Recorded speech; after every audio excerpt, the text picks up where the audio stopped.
don't try to play with me like I'm a little toy. It's like, oh, I didn't get you today. Maybe I can get you again. Like, no.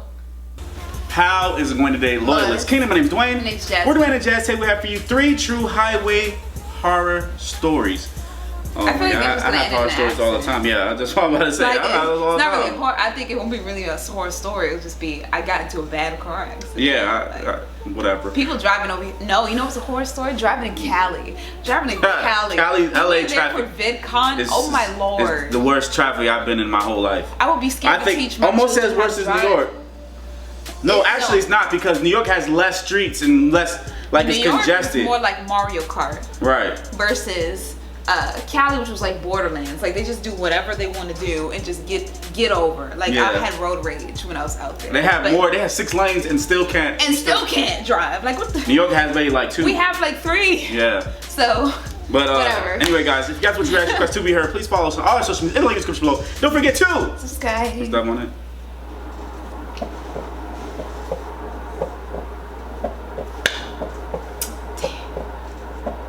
Okay, it didn't work. You're gonna pay dearly.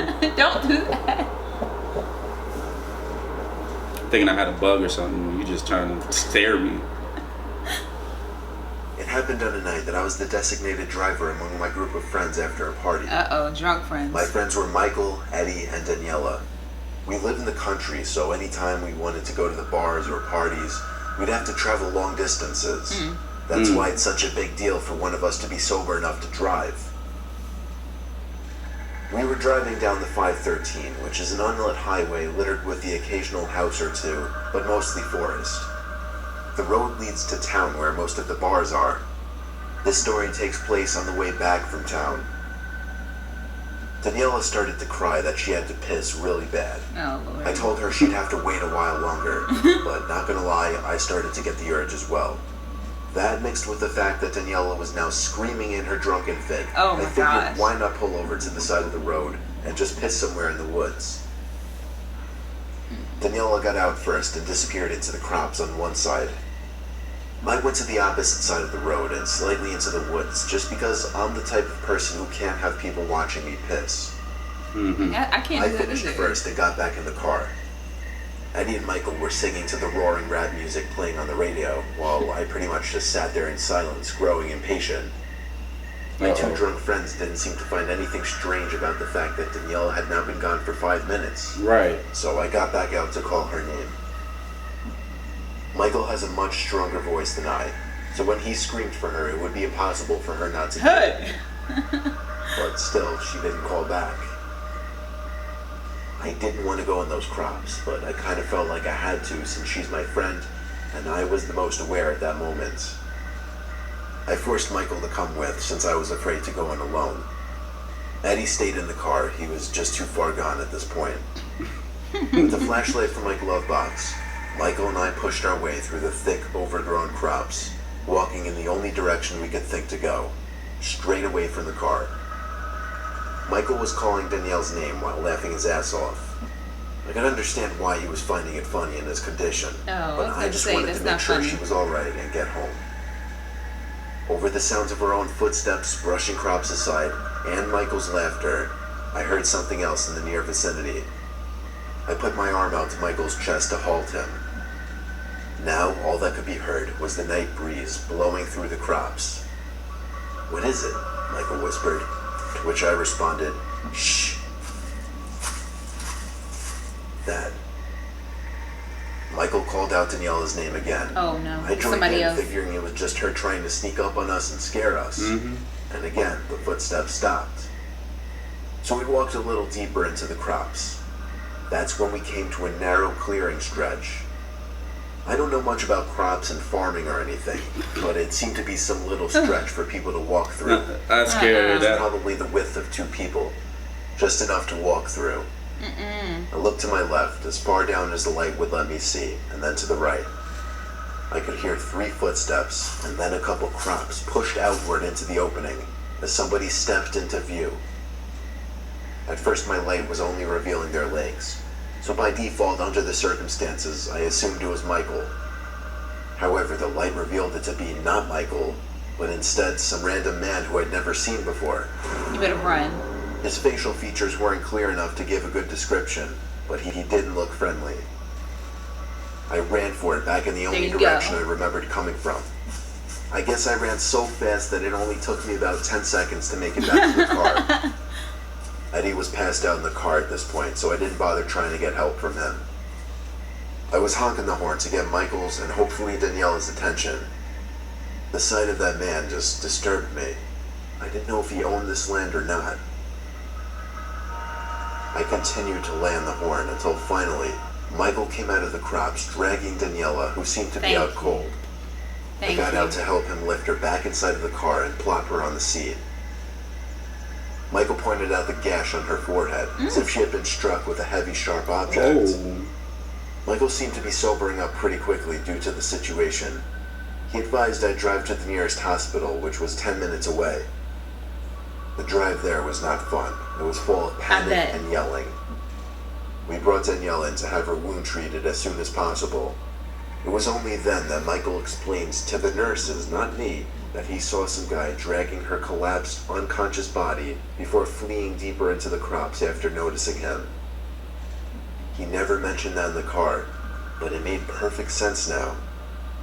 That man in the crops with us that night did this. Oh my goodness. Daniela was awake after she got all stitched up, and she had no recollection of the entire night. Wow. From the moment we stepped into the party to the moment she got struck in the head. Wow. That man was Jason. The man was Jason. That would be a lit map. Cornfield map? Yes. Yeah. We had to hide in there. 12:17, according to the green clock shining bright from my car's dashboard. I still remember that number as I was driving home from the night shift of the pharmacy I worked at. Taking the highway at this hour is a little dangerous since there's no lights, usually no other cars at that hour, and commonly deer would walk out onto the road, and you wouldn't notice them until it'd be too late if they were in your direct path. There's a lot of deer around. That's why I always drive slow on it, 50 max. As the road curved to the left, a clear row of reflective lights appeared in the horizon, which I quickly realized was the reflective tape of a row of traffic cones, as well as a flashing blue light in the distance. In front of them seemed to be the reflective material on a safety vest. I was so confused trying to figure out what the hell this was about that it didn't even hit me that I should be slamming on the brakes until it was almost too late. The car came to a halting stop as the horrid screeching of my tires stopped, and the man wearing the reflective vest started walking over to my car, arms out waving. I guess he was telling me not to move the car. Oh, I'm moving it. As the man got closer, I could see what appeared to be a police uniform under the vest. He knocked on my window with the joint of his pointer finger, so I took that as lower your window. I rolled down the window, better revealing the man's face. To give a good description, he was black, about 6 foot, skinny, slight stubble, and a left earring. He was kind of young, I'd have to guess around 25. He spoke in a very low, non-commanding voice, especially for an officer. He said, Probably not. "License and registration, please." I paused for a second and asked if I did something wrong, because I definitely wasn't speeding. Right. He paused as well and looked slightly to the left and then back at me. "Sir, this is a sobriety checkpoint," he said in once again a very non-commanding voice. Yeah. I asked why he would need my ID and registration then if I had not yet been suspected of anything. Right. He leaned back from my car and asked me to step out of the vehicle to begin the test. I opened my door and stepped out. Why? Immediately I noticed the cop towered over me in height. He took a roll of tape out from his vest pocket and laid it down onto the ground, stretching it to a length of about 15 feet. He told me to step on the end of the roll of tape and place my arms out to my sides as I walked across the tape in a straight line. I easily did it with no issues, with the cop directly behind me the whole time, uncomfortably close. When I got to the end of the roll of tape, I could more easily see that blue flashing light. It wasn't sitting on top of a police car, it was sitting on some older, small sedan. I looked back at him and asked to see his badge, and he just looked at me with the blankest stare. It started to sink in, and I literally mean that, because I felt like my heart was sinking. This guy wasn't a cop. Yeah. He said something next that I couldn't quite distinguish at first, but as he got to his car, I assumed he said, "I'll go get it 1 second." He was bent over into his car grabbing something. Get in the car. While he was distracted, I ran back to the car. He looked at me as I started the car and raised a gun up to me. It goes without saying I put the pedal to the floor as the car jumped into an acceleration through the traffic cones. I saw the headlights of the guy's car go on as I was a few hundred feet away, but at that point I was already going over 60, and there was no way he'd be catching me. Oh my god. I got off at the next exit, and as soon as there were street lights around, I turned off my car lights to draw less attention as I finished the drive to my house. I only wish I had a dash cam at the time so I could have gotten it on video. I swear it would have wound up on the news. So glad he rents his car. I'm like, nobody puts out traffic cones for a sobriety test. You'll see the big thing that says sobriety checkpoint, and there's multiple officers, not just one. Like, I was taking a drive from Maine to Upper New York to spend the week with family. I left right after work around 5:30, so I didn't anticipate getting there until past 1 in the morning. I had the top to my Jeep Wrangler off so I could enjoy the hot weather. I was somewhere in Vermont well past midnight when the gas light flicked on and the car started beeping. Unfortunately, the gas gauge in the car was broken, so there was no way to gauge how much gas was left. I was told by my brother, who drove the car the previous day, that he filled it up to the top. But clearly, he was either mistaken or lying. He was lying. Because I had not used anywhere near a full tank's worth of gas. He was lying. That's it. One of those blue signs zoom past. I could see a gas station symbol in one of the boxes. So I turned off that exit onto a desolate road, which surely led to some kind of civilization. I wouldn't be finding out anytime soon, however, because the car started jittering and bumping around a bit, making weird noises that didn't sound good at all. A few seconds later, the acceleration stopped, and the car came to a helpless halt. I couldn't believe it, but I actually ran out of gas. Wow. I hopped out of the car and got on the phone with AAA, telling them my exact location. They said they could have a guy out to me in at least 20 minutes. I was grateful, but at the same time annoyed that I'd be waiting now for at least 20 minutes. For about 15 minutes, I kind of just strolled around my car slowly, looking down at my phone, texting friends about the situation, and checking social medias. It was so quiet. No sounds of distant traffic, no passing cars, just the sound of crickets and other night creatures in the woods. That's when it's like the most dangerous. Then I heard something walking around in the woods. The footsteps were decently heavy, so I had a hunch it was a deer or something. But the possibility of it being a bear wasn't far-fetched, given that this was bear country. I walked around to the passenger side of the car now, where the woods were, and where the sounds were coming from, just in hopes of seeing a deer or some other harmless animal. Then there were two clapping sounds. Like, it actually sounded like a person clapping their hands. I moved a little closer to listen for it again. What? This time it was 3 claps. I called out to the woods, hoping in some weird way that someone would answer. But after I did, the clapping didn't happen anymore. I just stood there waiting for something to happen, but it was just silence. So I got back in the car and just waited. I heard footsteps once again coming from the woods, coming in my direction. Then it just stopped. I looked outside and saw it. The head, peeking from behind a tree, just ahead. Oh my goodness. It almost looked lifeless. The eyes, they just looked so lifeless I couldn't even tell if they were looking at me or not.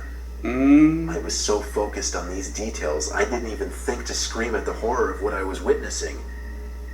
I cranked the windows up on both sides and turned off the headlights. However, hiding in the car didn't make me feel much safer. Right. Since It's already the entire seen top you. was off. The entire Without top. the headlights Oh, on, no. there was complete darkness. I couldn't see 2 inches in front of me. Yet I was surrounded by the night noises of the forest. Might I as was well kept the ducking down lights below the on. dashboard. Doors locked, yet still completely exposed to the outside, praying not to hear any sudden sounds like footsteps. Oh boy. I felt a sinking feeling in my stomach, however, as I heard someone grab the car door handle. I tried my best not to move or make any noise.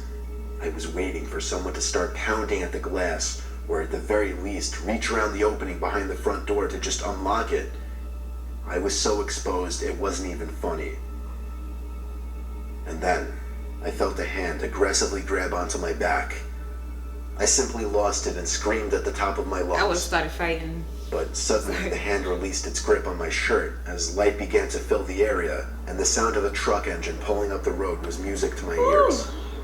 I sat up and turned around to see the headlights of a AAA truck, but whoever was grabbing me was long gone already. I ran outside to greet the man who stepped out. He was a big dude in his 40s. I basically cried to him about what just happened, taking huge breaths in between each sentence. Something about his personality and presence was just calming and reassuring, however. He filled my car up with gas, and we both went on our ways. Even though something about that man's aura just calmed me down, the memory of what happened that night is still haunting. And the image of that lifeless head peering around that tree is imprinted in my brain. You see how people gonna see how people try to play with your life? You see that? He was in the woods clapping. Like, this is a game. Like, is he gonna come? I'm gonna do it again. And try to freak me out. Like, just come on. Like, you have enough balls to try to kill me. Try to come out here. Come out here and get me so we can face off. Right. Okay? Don't try to play with me like I'm a little toy. And say, oh, I didn't get you today. Maybe I can get you again. Like, no. Yeah. First one was Jason actually doing something. He actually hit the lady. Yeah. But I'm just saying, the last one was trying to play with people. So Jasmine I hates appreciate that. Just do it. Don't try to tease me. Okay. I'm not saying kill me. I'm saying I'd rather you attempt to do it rather than just playing with me, and then I'll just fight you off. That's what I'm saying. Yeah. So. Man. Oh my god. I love these horror Joe stuff. I really want to make one for October for you guys. Like we make a horror skit. Yeah, we make a funny horror skit. We want to do that for Halloween. And we also gonna try to do that for our Halloween costume. Yeah, that's gonna be lit. Yeah. But anyway, guys, please comment below. Don't forget to like, subscribe, and share. This is more, guys. This is.